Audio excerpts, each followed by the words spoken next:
আপোনাৰ ভৰিৰ তলুৱা জ্বলা-পোৰা কৰে নেকি বা সৰু গাঁঠিটো হানা খোচা কৰা নিচিনা ধৰে ভৰিখন আঁঠুৰ তল ভাগৰ পৰা বিষ অনুভৱ কৰে টায়াৰ্ডনেছ অনুভৱ কৰে বা ৰাতি বিশেষকৈ আপোনাৰ ভৰিখন গৰম হৈ যোৱা নিচিনা লাগে জ্বলা-পোৰা কৰে হেনেকুৱা হৈ থাকে নেকি যদি হৈছে তেনেহলে মোষ্ট লাইকলি আপোনাৰ বি কমপ্লেক্স ডেফিচিয়েন্সি হৈছে বি কমপ্লেক্সটো হ'ল আপোনাৰ ৱাটাৰ সলিউবল ভিটামিন যিটো আমি শৰীৰত ষ্ট'ৰ কৰি ৰাখিব নোৱাৰো আমি ভৰাল কৰি ৰাখিব নোৱাৰো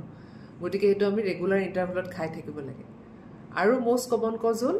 ডায়াবেটিছ নিউৰোপেথি হয় নাৰ্ভ বিলাকত কেতিয়াবা সৰু সৰু গুটা বান্ধে বা যদি আপুনি এলকহল বেছিকৈ খায় তেতিয়াও হ'ব পাৰে এইটো আচলতে indirectly related to B complex deficiency so আৰু বহুত কমপ্লেক্স তেনেকুৱা ধৰণৰ কিছুমান কাৰণ থাকে যাৰ কাৰণে বাৰ্নিং ফিট সিনড্ৰোম হ'ব পাৰে কিন্তু এইকেইটা মোষ্ট কমন কজ গতিকে যদি হৈছে ডক্টৰৰ ওচৰত যাবলৈ যদি আপোনাৰ সময় নাই এটলিষ্ট আপুনি বি কমপ্লেক্স ভিটামিন এটা ওভাৰ দা কাউণ্টাৰ ফাৰ্মাচীৰ পৰা কিনি পেলাই খাব পাৰে